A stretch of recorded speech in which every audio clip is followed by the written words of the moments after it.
The morning Rachel showed up at my front door, she wasn't carrying a purse or a grocery bag like someone stopping by for coffee. She was dragging two full-size suitcases across my front porch like she had just stepped off a long trip with no return ticket. One suitcase bumped hard against the wooden step, making a dull thud that echoed louder than it should have in the quiet of that early hour. "I just need a place for 3 nights," she said before I even had time to say hello. 3 nights. That was the first lie, though I didn't know it yet. She stood there in the pale morning light, her hair tied back too neatly for someone supposedly in crisis. A thick tote bag hung from her shoulder, stuffed with folders and envelopes that bent awkwardly against the fabric. Under her arm, she held a rolled-up blanket, like someone preparing to settle in somewhere unfamiliar. Before I could even form a reply, I heard Daniel's voice behind me. "I already told her she could stay," he said, stepping into the doorway, like the decision had been made long before I had any chance to be part of it. That moment, those two heavy suitcases sitting on my porch, my husband speaking for both of us without looking me in the eye, was the first crack in the piece I had spent years building. I didn't know it yet, but letting her cross that doorway would turn my home into something I barely recognized. I had lived in that house in Lancaster County, Pennsylvania, for more than 30 years, long enough to know every creak in the floorboards and every place sunlight hit the walls in the late afternoon, long enough to build something stable with my own two hands. My flower shop sat just off the kitchen, a converted sunroom filled with vases, ribbons, and the soft scent of roses that clung to everything I owned. That house wasn't just a place to sleep. It was proof of every early morning I opened the shop before sunrise, every late night spent balancing receipts at the kitchen table, every holiday I worked while other people rested. I had finally paid off the rest of my business loans not long before Rachel appeared at my door. For the first time in decades, I had felt something close to relief. Peace, I thought, was something you earned. Rachel didn't wait for me to invite her in. She rolled her suitcase past me the moment Daniel stepped aside, her wheels clicking loudly against the hardwood floors.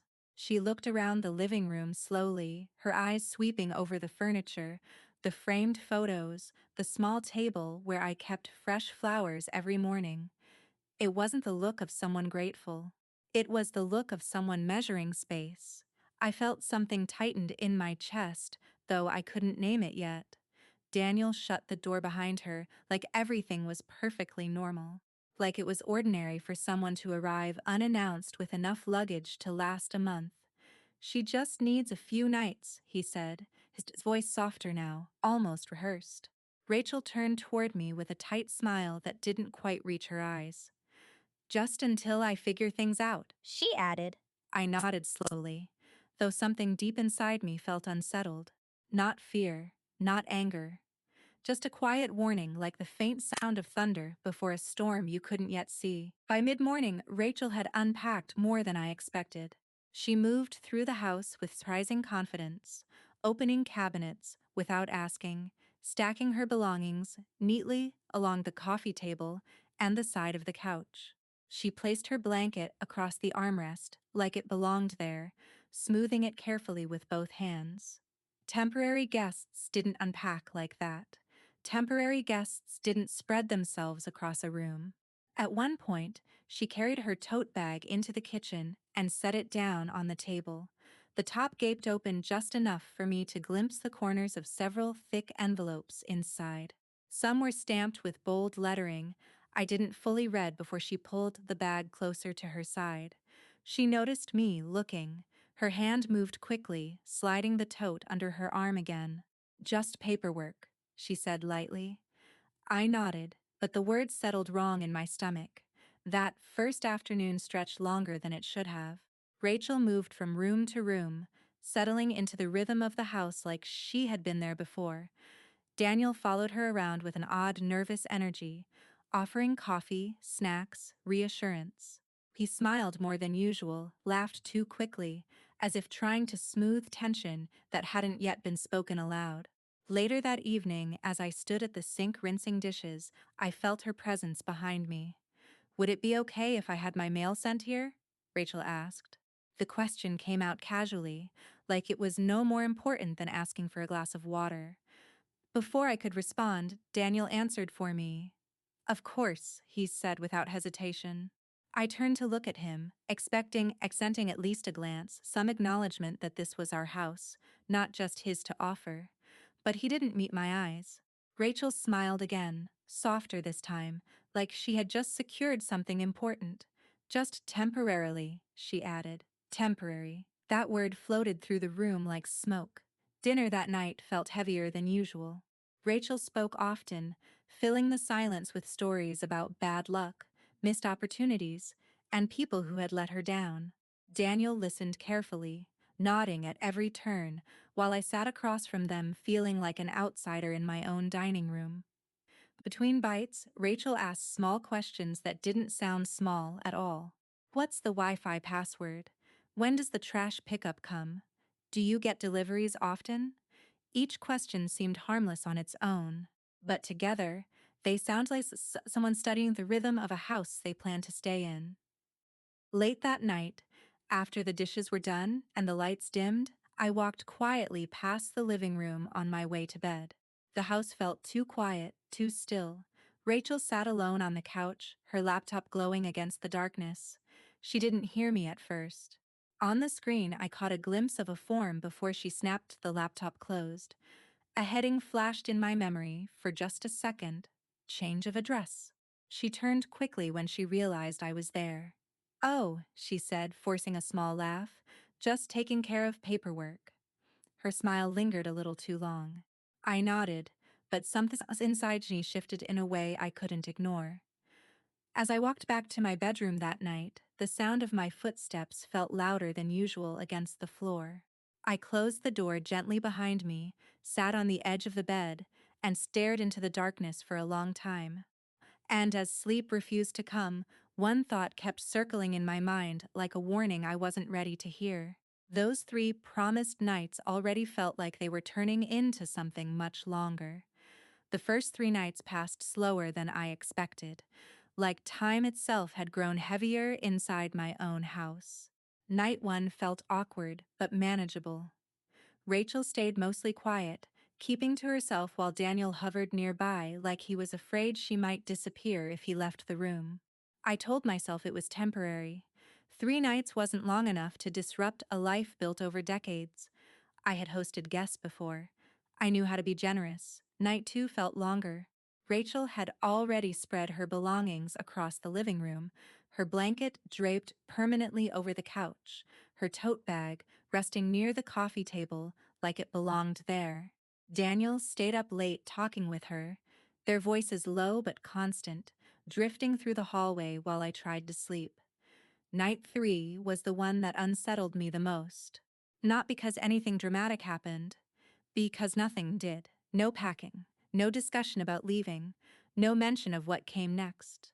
Just silence, and the quiet understanding that morning would come without any sign of departure.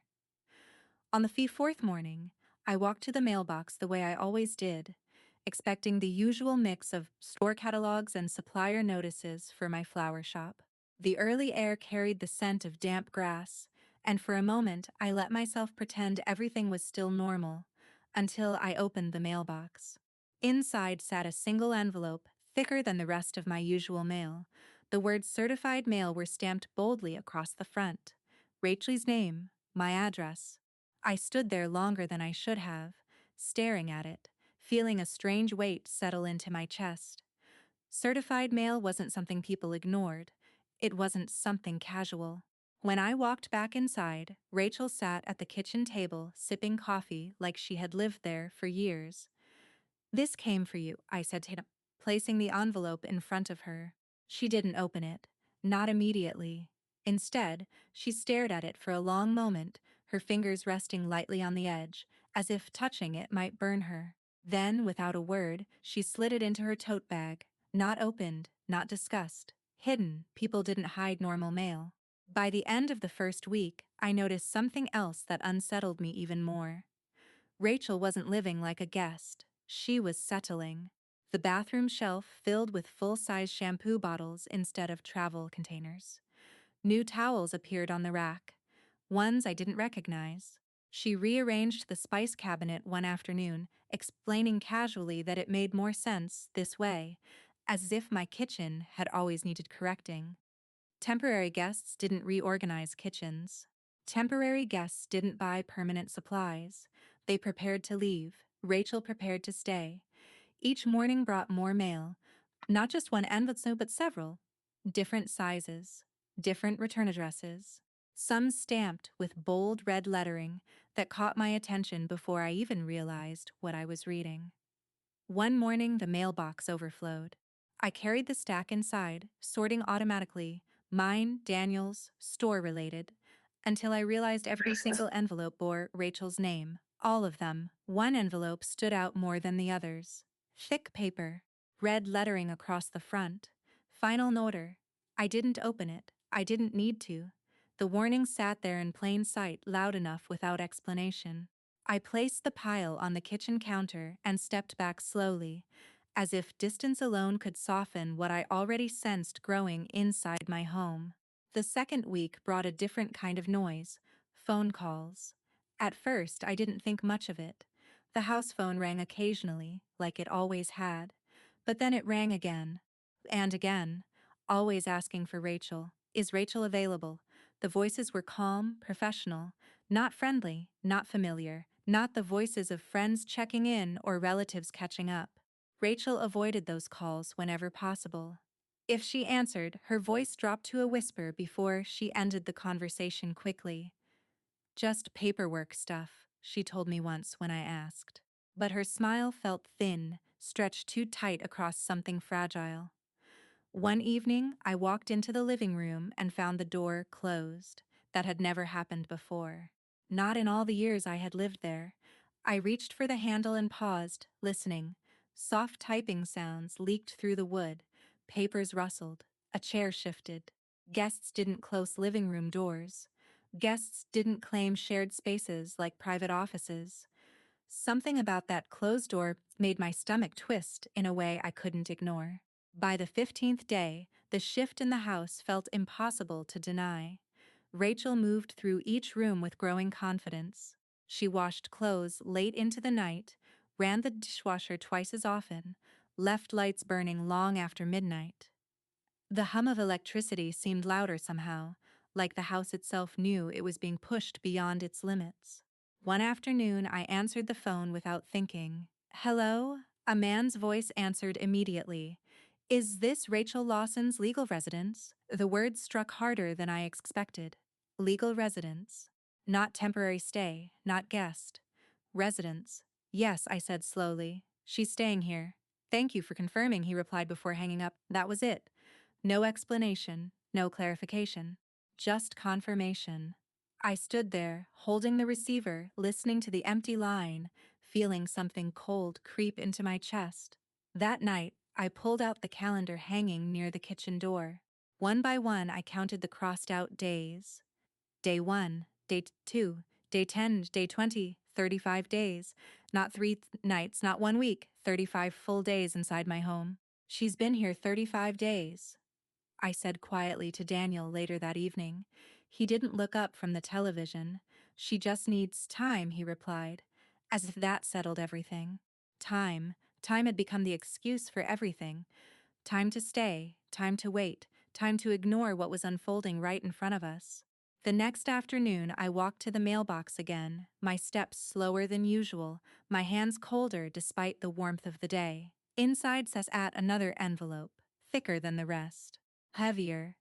The words "Final Legal Nor" stretched across the front in dark, unforgiving letters. Rachel Lawson. My address. But it was the smaller line beneath the bold lettering that made my breath catch. Failure to respond may result in court action. Court action. Not warning. Not suggestion. Action. I stood on the front porch longer than I meant to, the paper trembling slightly in my hands as the weight of those words settled into something real. And as I stared down at that envelope, feeling the quiet neighborhood around me continue as if nothing had changed, One thought pushed itself to the front of my mind with terrifying clarity. This wasn't just about letting someone stay anymore. This was about something that could follow my name long after she left. The morning after I found that final legal notice, I didn't open the flower shop right away like I usually did. Instead, I sat at the kitchen table, with the envelope resting in front of me, staring at it as if it might move on its own. The paper felt heavier than it should have, like it carried more than just ink and warnings. Outside, the early light filtered through the window, touching the edge of the table, but it did nothing to ease the tightness in my chest. Rachel was still asleep. Daniel stood near the sink, pouring himself coffee like nothing had changed. Did Rachel ever mention debts? I asked quietly. Daniel didn't look surprised. He didn't even hesitate. No, he said, stirring sugar into his mug. She just had some bad luck lately. Bad luck. That phrase had been used so many times over the years that it had started to sound like an excuse instead of an explanation. I slid the envelope closer to myself and finally opened it. Inside were several printed pages, not just one, lines of numbers, payment demands, deadlines printed in bold letters. My eyes scanned quickly until they landed on the part that made my breath slow. Failure to respond may result in legal escalation at this address. Not her name, not her problem. This address. My house. I folded the pages carefully and set them back on the table, pressing my palm against the paper, like I could flatten the fear growing underneath it. Around noon, the phone rang. Rachel was in the shower. Daniel had stepped outside to take a call from one of his coworkers. That left me alone in the kitchen with the sound of the ringing echoing off the walls. I picked it up before thinking. Hello? A man's voice answered, calm and steady. This is a debt resolution office calling for Rachel Lawson. My fingers tightened around the receiver. She's not available right now, I said. There was a short pause on the other end. Can you confirm that this is her primary residence? The man asked. Primary residence. The words landed harder than anything printed on paper. I hesitated for only a second before answering. She's staying here, I said slowly. Another pause. Then his voice returned, just as calm as before. Thank you. This address is now on file. Click. The line went dead. I stood there with the receiver still pressed to my ear, listening to nothing but the hollow hum of silence. My stomach twisted in a way that made it hard to breathe. Behind me, the bathroom door opened. Rachel stepped into the hallway, towel wrapped tightly around her shoulders, water still dripping from the ends of her hair. Who was on the phone? She asked. Her voice sounded casual, but her eyes searched my face too quickly. A man asking for you, I replied, from some debt office. For a fraction of a second, her expression changed. Not anger, not confusion. Fear, real fear. It flashed across her face so fast someone else might have missed it. But I didn't. What did you tell them? She asked, her voice suddenly sharper. I told them you were staying here, I said, her lips pressed into a thin line. You shouldn't answer calls meant for me, she said. The words came out too fast, too defensive. I stared at her, surprised more by her reaction than the call itself. You're using my address, I said quietly. That's temporary, she shot back. It's just paperwork. Her tone didn't match hers. There was tension behind every syllable, like she was holding something back. Before I could respond, Daniel walked through the front door. What's going on? Rachel answered before I could speak. She answered one of my calls, Rachel said, her voice tight with irritation. Daniel looked at me, then at her. Let's not make this bigger than it is, he said, sighing as if the problem were nothing more than a misunderstanding. I felt something shift inside me then. Not anger. Not yet. Something colder. Later that evening, I passed through the living room and noticed the door was closed again. That same closed door that had started to feel like a warning sign. Soft voices drifted from inside. Rachel's voice, low, quick, urgent. No, they can't send anything else here yet. That word stuck in my mind long after the rest of the sentence faded. Not anymore, not never, yet. Meaning more was coming, meaning this wasn't over. The next day, I began paying closer attention to things I once ignored. Each morning, I walked to the mailbox with a strange mix of dread and determination. The envelopes piled up faster now, some thin, some thick, some stamped with unfamiliar company logos that meant nothing to me, but clearly meant something to Rachel. I didn't open them. But I studied them, memorized them, noticed different companies, different return addresses, same name, same house. One afternoon, I saw Rachel standing near the kitchen counter, holding one of those envelopes. She tore it open quickly, scanning the contents with growing tension in her face. Her skin went pale. Her hand trembled slightly before she folded the paper and shoved it into her tote bag. Not the trash, not the counter, hidden. As she walked past me, something slipped from her hand and floated to the floor unnoticed. I bent down to pick it up. Just a small piece of paper, torn from something larger. But the words printed across it made my chest tighten. Balance. Transferred to new account, new risk, new trouble. That evening, I sat alone at the kitchen table, staring at the growing pile of envelopes stacked neatly near the edge. My eyes moved from the papers to the calendar on the wall, counting days again without meaning to. Every piece of mail, every phone call, every quiet conversation behind closed doors. They all connected somehow. Rachel hadn't just come here for shelter. She needed something more. She needed stability. An address. A place that looked safe enough to attach her problems to. And my house had become that place. Danieled into the room while I was still sitting there, lost in my thoughts. "This isn't about kindness anymore," I said quietly. He stopped in the doorway. "You're overthinking this," he replied, rubbing the back of his neck like he always did when he didn't want to argue. Maybe he believed that. Maybe he didn't, but I knew something had already changed. Early the next morning, the sound of the doorbell echoed through the house. Not once, twice, firm, deliberate. Rachel froze in the hallway when she heard it. She moved toward the window slowly, peeking through the curtain. The color drained from her face. "Don't open that," she whispered. Her voice trembled in a way I had never heard before, but I was already walking toward the door. My hand rested on the knob. My heart pounded louder than the bell itself. Slowly, I turned the handle and pulled the door open. A man stood on the porch, dressed neatly in a pressed shirt, a clipboard tucked under his arm. His expression was polite but distant, professional.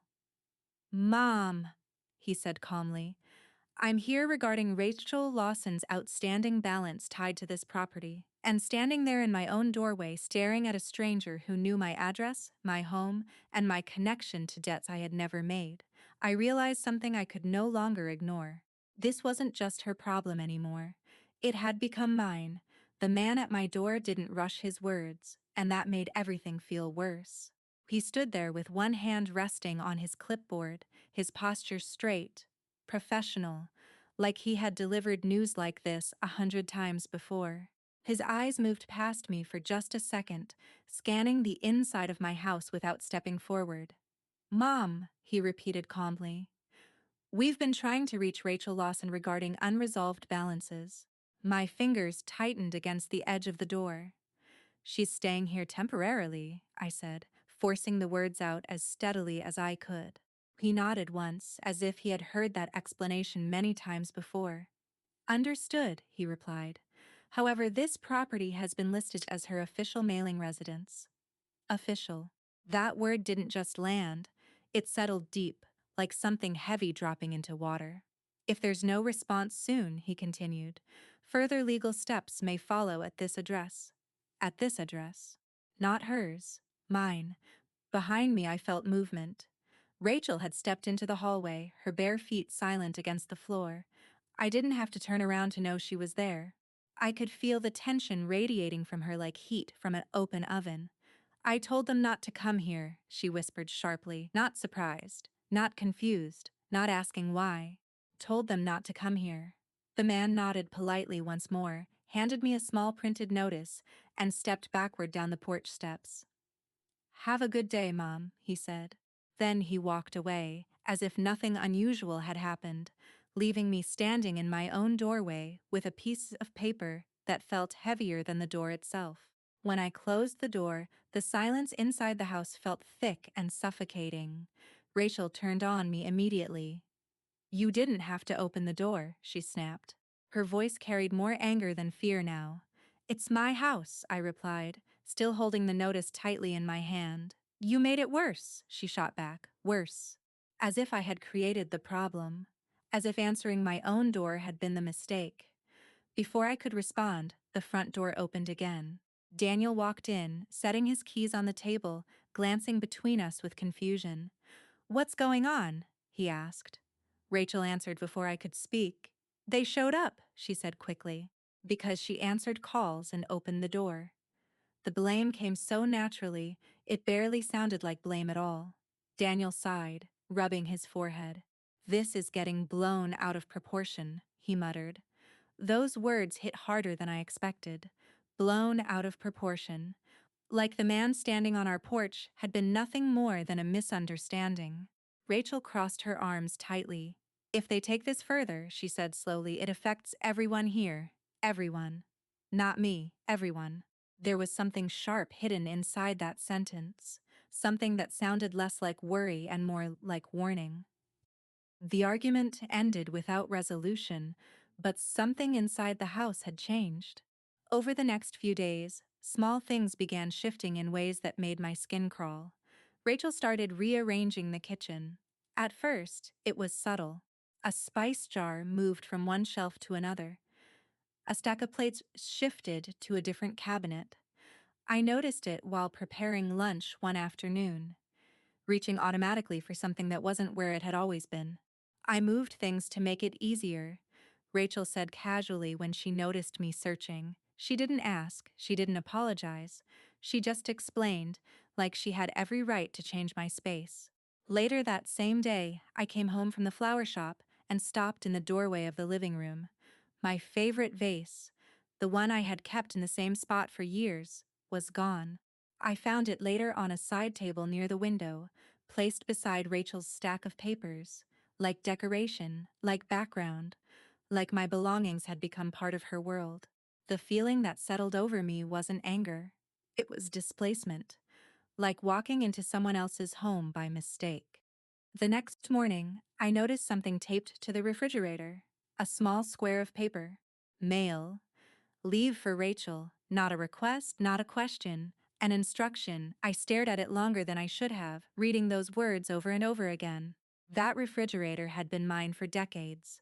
Every note on it had once belonged to my life. Delivery reminders, flower orders, birthdays, small messages from customers.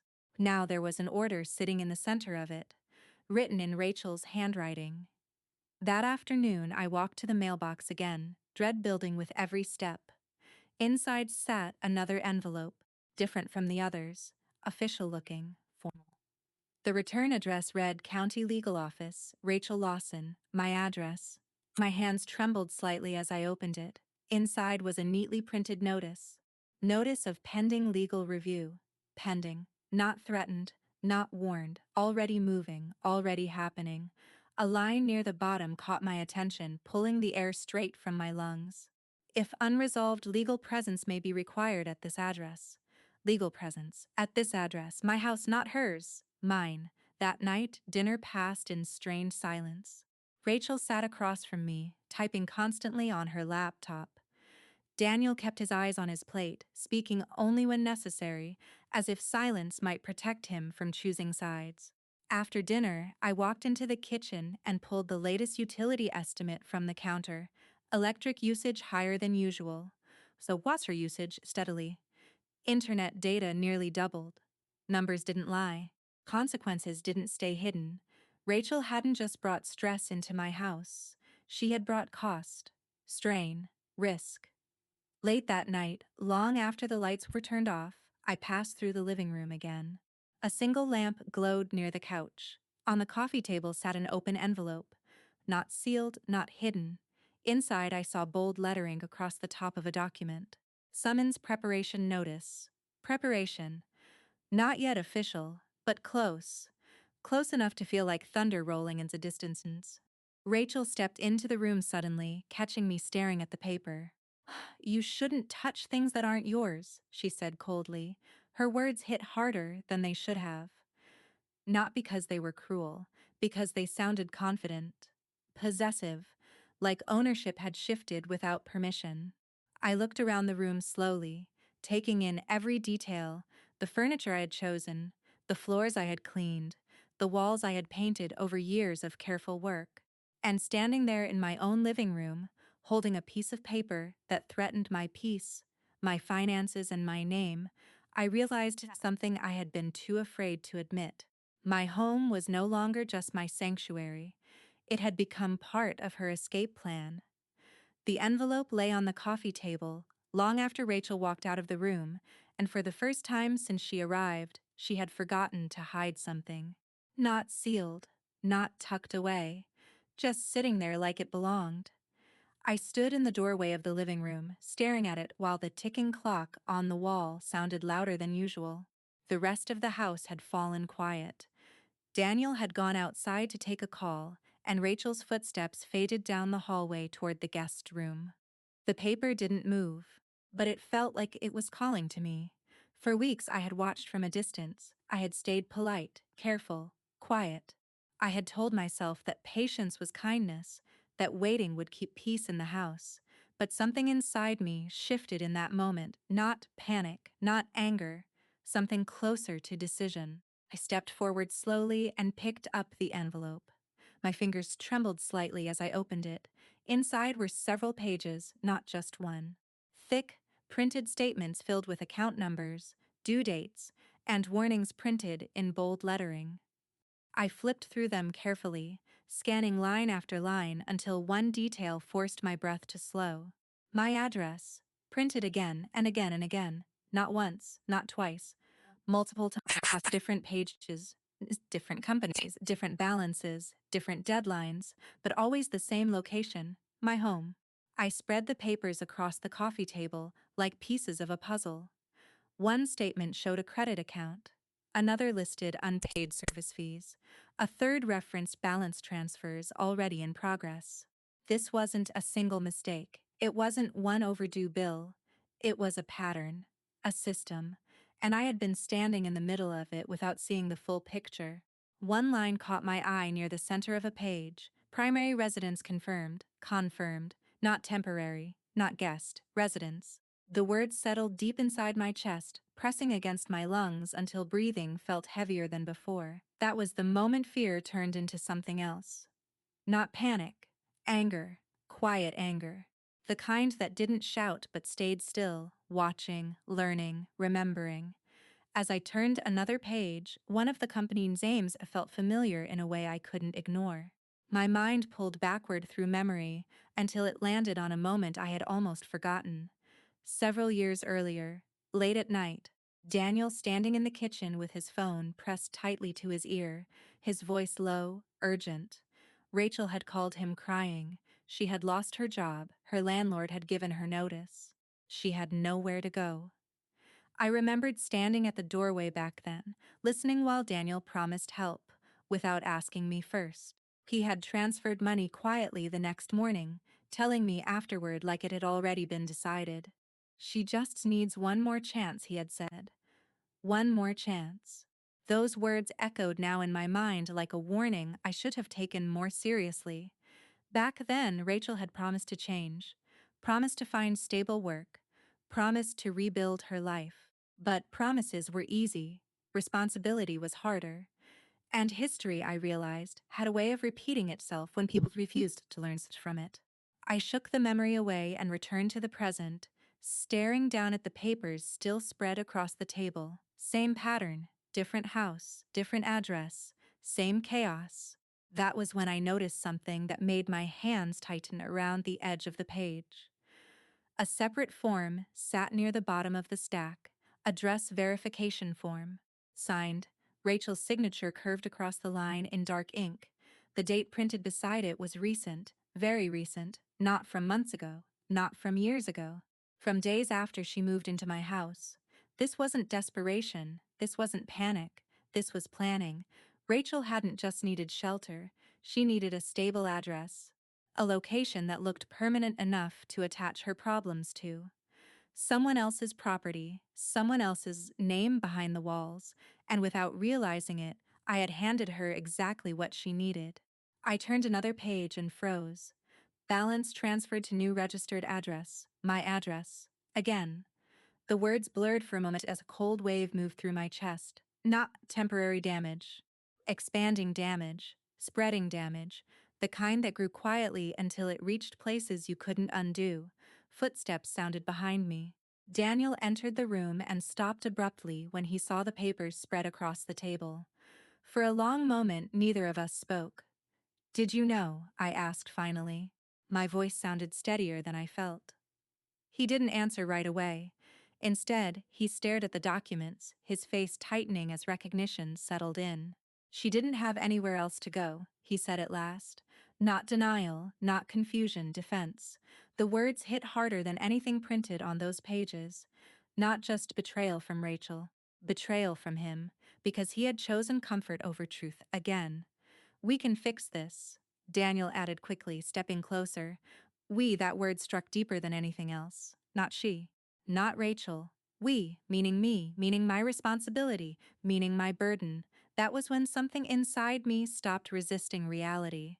Later that night, after the house fell silent, I sat alone at the kitchen table, with the stack of papers in front of me. The overhead light cast long shadows across the wood, turning every document into something heavier than paper. Kindness had turned into liability.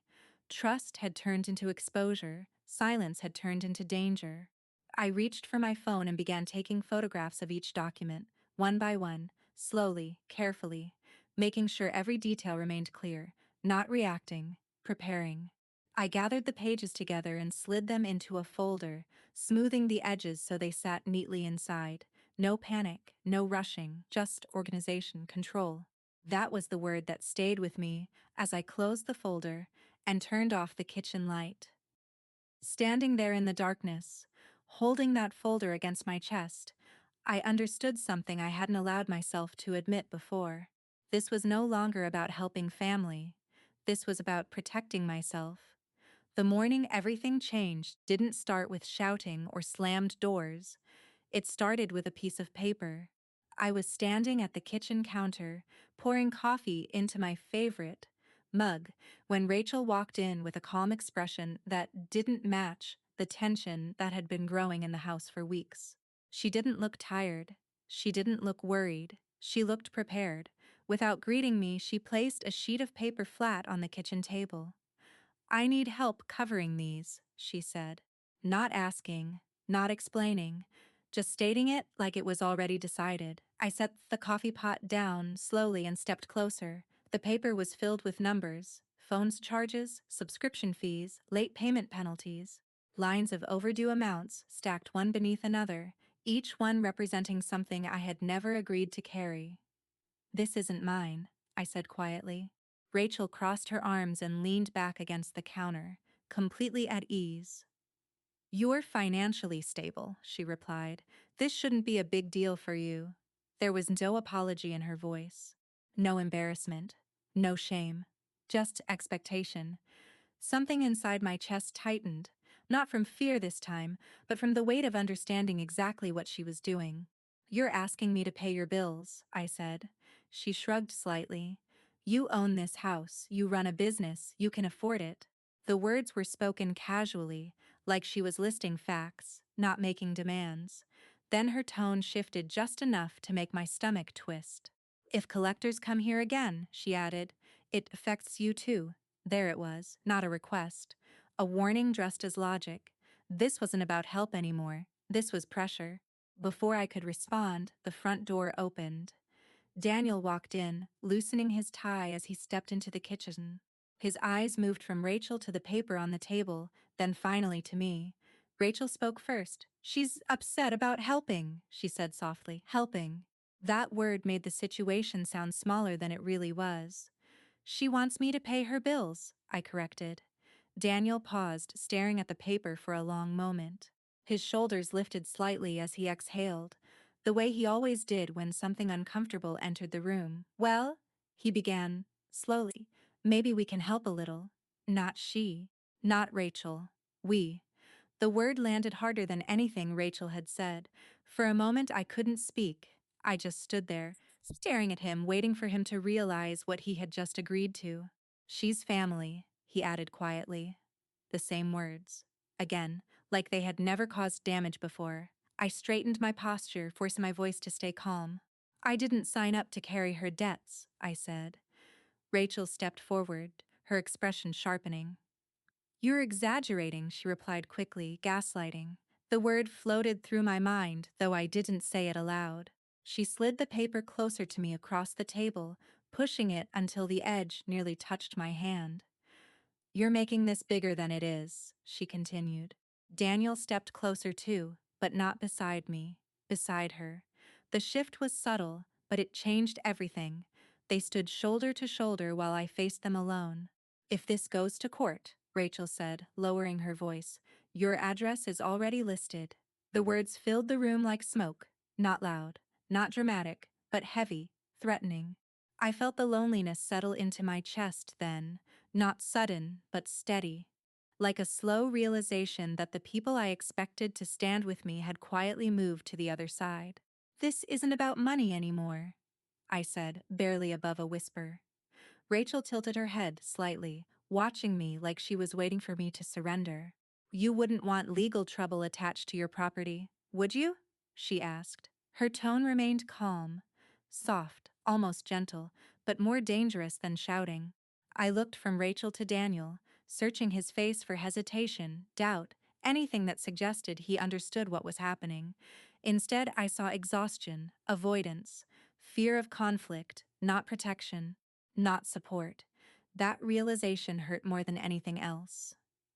Later that evening, after Rachel retreated to the living room and the television filled the house with noise that no one truly watched, I sat beside Daniel on the couch. Do you really think this is my responsibility? I asked. He kept his eyes on the screen. She has nowhere else to go, he replied, not answering my question, redirecting it, avoiding it, like shifting responsibility was easier than facing the truth. I watched the light from the television flicker across his face, wondering how many times he had convinced himself that helping meant sacrificing someone else's peace. That night, after everyone else went to bed, I returned to the kitchen alone. The house felt different now, not just tense, divided. I placed Rachel's bill on the table again and stared at it under the overhead light. Numbers stared back at me like accusations. Not mine, never mine, but somehow already touching my life. For weeks, I had reacted quietly, watched carefully, gathered information piece by piece. But this moment felt different. This moment demanded preparation. I walked to the cabinet where I had hidden my folder and pulled it out slowly. The papers inside had grown thicker with every passing day. Copies of envelopes, notes from phone calls, photographs of documents, evidence, proof, control. I placed Rachel's bill on top of the stack and smoothed it flat with my hand. Then I added it to the folder. Filed it carefully, not in anger, not in fear, in preparation. And as I closed the folder and held it firmly against the table, a new understanding settled into my chest, heavy but steady. If they were going to turn my home into their shield, then I was going to turn their actions into my proof. Rachel announced the dinner like it was a celebration, not a confrontation. We should all sit down and talk like family, she said one afternoon, standing in the kitchen with that same careful smile she used when she wanted something to sound harmless. Daniel agreed before I even responded. That's a good idea, he said quickly. We should clear the air. Clear the air. Those words felt rehearsed, like something they had discussed before bringing it to me. I stood there quietly, drying my hands on a kitchen towel while watching Rachel circle a date on the calendar hanging near the refrigerator. Not asking, marking, planning. It'll be easier if everyone understands the situation, she added. Everyone, not just us. That was the moment I realized this wasn't about solving a problem. It was about building pressure. By the time evening arrived, the house didn't feel like mine anymore. Rachel moved to the kitchen with confidence, setting plates as along the dining table like she was hosting guests in her own home. Extra chairs appeared from the basement. Extra glasses lined the counter.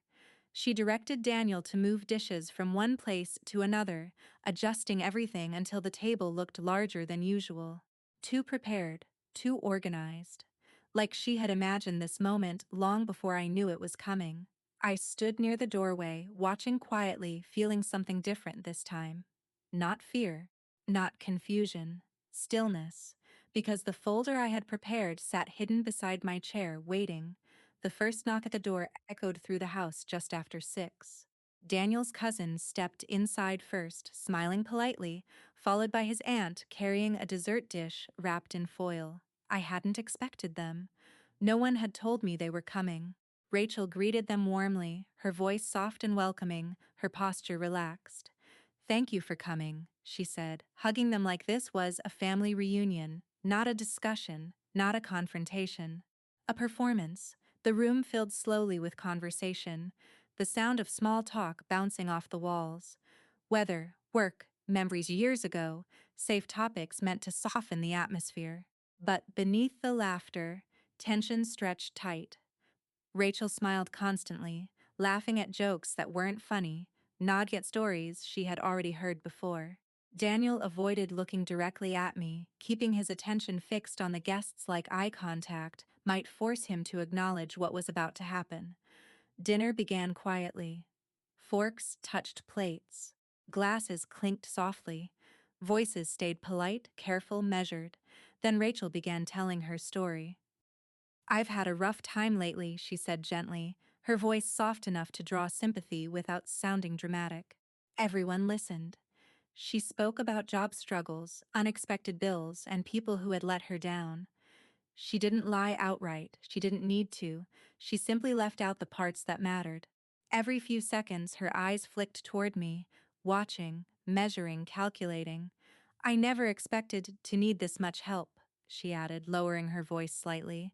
Her glance toward me wasn't subtle. It was deliberate. The room shifted quietly as sympathy settled around the table like dust. Then, halfway through the meal, Rachel placed her napkin down and cleared her throat. The sound cut through the conversation like a sharp blade. "I think it's time we talk about responsibility," she said. Silence followed immediately. All movement stopped. She reached beside her chair and pulled out a stack of printed papers, the signed I had seen before. Bills, charges, late notices. One by one, she laid them across the table where everyone could see. "These are things I can't handle alone," she said, her tones reasonable. Then she looked directly at me. "I asked Maggie to help, but she seems reluctant, reluctant." The word sounded innocent, but it carried blame. I felt every set of eyes shift toward me. Daniel spoke next. "She's struggling," he said quietly. "We should help her. We." That word hit harder in front of others. Public agreement. Public betrayal. Daniel's cousin nodded slowly. "Well, family should help family," he murmured. His aunt followed with a quiet hum of agreement. "She's going through a hard time," she added. Their voices weren't loud. They didn't accuse. They didn't demand. But the expectation hung thick in the air. Rachel slid the bills toward me across the table. The papers scraped softly against the wood, the sound loud in the silence. "You're in the best position to help," she said, smiling gently. Her eyes, though, weren't gentle at all. They were cold, confident, certain. For a moment no one spoke. Everyone waited. Expected. Watched. They thought I would fold. They thought I would apologize. They thought I would accept the burden they had carefully built around me. Instead, I breathed slowly, steadily. Not rushing, not reacting, just thinking. Then, without raising my voice, I reached beside my chair. The folder rested exactly where I had placed it earlier, hidden, ready, prepared.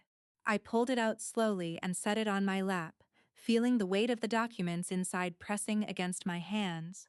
No one noticed at first. Rachel kept talking softly, reinforcing her story, repeating words like responsibility and family, as if repeating them often enough would turn them into truth. Then I lifted the folder and placed it gently in the center of the table. The sound of paper touching wood was quiet, but it cut through the room like a sudden crack of thunder. Conversation stopped instantly. Rachel's smile faded, just enough for me to see the flicker of uncertainty in her eyes. Daniel noticed it too. His expression shifted from confidence to confusion. Every set of eyes moved toward the folder now, waiting, watching, wondering, and as the silence deepened around that table, thick and unbroken, something inside me settled into place with a calm I hadn't felt in weeks. For the first time since Rachel walked through my front door, I wasn't the one on defense anymore. The silence that followed felt heavier than any argument we'd had in the past 35 days. The folder sat in the center of the table like something alive, drawing every eye toward it. No one reached for their forks. No one spoke. Even the soft hum of the refrigerator in the next room seemed louder than usual. Rachel stared at the folder, her smile fading inch by inch. "What is that?" she asked. Her voice wasn't steady anymore. There was a crack in it now, small but impossible to ignore. I placed my hand on top of the folder, not opening it yet, just resting my palm against the surface, feeling the weight of every document inside. For weeks I had felt pushed into corners inside my own home. Tonight, for the first time, I felt grounded, calm, still, in control. I looked around the table slowly, meeting each pair of eyes before finally settling on Rachel. Then I spoke. "If one more account is tied to this address, I will report it as intentional financial fraud under your name." The words left my mouth evenly, without anger, without raised volume, but they landed like thunder. Rachel's eyes widened instantly. Her shoulders stiffened, her posture collapsing inward like air had been pulled from her lungs. Daniel's mouth opened slightly, but no words followed. His cousin leaned back in his chair, eyebrows lifting in quiet shock. No one moved, no one breathed. That was the moment everything froze. Slowly, deliberately, I opened the folder. Paper slid against paper as I lifted the top document and placed it flat on the table, then another, and another. Each page carried dates, account numbers, official notices, and copies of envelopes stamped with my address. Mail confirmations, address verification forms, balance transfer records. Everything she thought I hadn't noticed. Everything she thought I wouldn't understand. "I documented every notice sent to this house," I said quietly. "Every account connected to this address. Every change made after you moved in." Rachel swallowed hard, her fingers tightening against the edge of the table. "You're overreacting," she said weakly, but the confidence she once carried was gone, gone completely. "I also spoke to a legal advisor," I continued. That sentence struck harder than anything else. Daniel stiffened beside her. "You talked to a lawyer?" he asked. His voice carried confusion now. Unease, something close to fear. I nodded once. "I asked what happens when someone registers accounts under another person's address without permission," I said calmly. "And I asked what happens when financial liability begins attaching itself to property records." The room stayed silent. No interruptions, no objections, just listening. I slid another paper forward until it rested directly in front of Rachel. "If any additional accounts appear under this address," I continued, "it becomes a documented fraud case." Rachel stared at the paper without touching it. "And that responsibility," I added quietly, "will be yours alone." For the first time since she arrived, Rachel didn't have a response. Not an excuse, not an argument, not even anger, just silence. The power in the room shifted so sharply it felt physical. Earlier that night she had pushed bills toward me. Now I pushed proof toward her, same table, different control. Daniel leaned forward slightly, his voice softer now. "You're serious," he said, "not disbelief. Realization." "Yes," I replied. I turned my attention back to Rachel. "You have 30 days to change your mailing address," I said steadily. 30 days to restart every account tied to this property." The words came out clear and firm, no hesitation, no apology. "After that," I continued, "if anything else arrives here under your name, I will move forward legally." Rachel finally spoke again, but her voice sounded smaller than before. "You wouldn't do that," she whispered. I met her gaze without blinking. "Yes," I said simply. I would. The truth settled across the table like dust. Heavy. Final. Daniel leaned back in his chair, rubbing his hands together slowly as if trying to process everything at once. His cousin and aunt exchanged uneasy glances, their earlier confidence replaced by discomfort. No one defended Rachel now. No one spoke about family responsibility. Not anymore. The dinner ended quietly after that. Chairs scraped softly against the floor. Plates remained half full. Conversations faded into silence as guests gathered their belongings and left without meeting my eyes. Rachel didn't say another word as she walked down the hallway. Her steps sounded slower than usual, heavier, like each one carried weight she could no longer shift onto someone else. Daniel stayed behind in the dining room, staring at the stack of papers, still spread across the table. The house felt different once the door closed behind the last guest. Not tense, not crowded, just quiet. Still, I remained standing near the table, running my fingers lightly across the surface where the documents had rested. For weeks, this room had felt unfamiliar, like territory, slowly slipping away from me. Now it felt mine again. Not because I fought loudly, but because I stood firmly. Later that night, after Rachel retreated to the guest room and Daniel disappeared into the living room, I stood alone in the kitchen, where everything had begun. Same sink, same counter, same quiet hum of appliances filling the space, but the air felt lighter, clearer. For the first time in weeks, I breathed without tension pressing against my chest. Helping someone, I realized, should never mean sacrificing yourself. Kindness was never meant to become surrender, and family should never mean losing control of the life you worked decades to build. I rested my hands against the kitchen counter and stared at the familiar walls around me, feeling a quiet strength settle into my bones. Protecting yourself didn't make you selfish. It made you strong, and if there's one thing I learned through all of this, it's that boundaries aren't cruelty, they are survival. If you've ever been in a situation where someone tried to make you feel guilty for protecting tried to what you worked hard to build, I'd truly like to hear your story. Tell me, what would you have done in my place? Would you have spoken up sooner, or waited until the truth was impossible to ignore?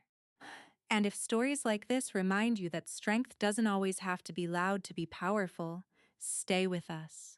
Because sometimes the strongest voices are the ones that finally decide they've had enough and refuse to stay silent ever again.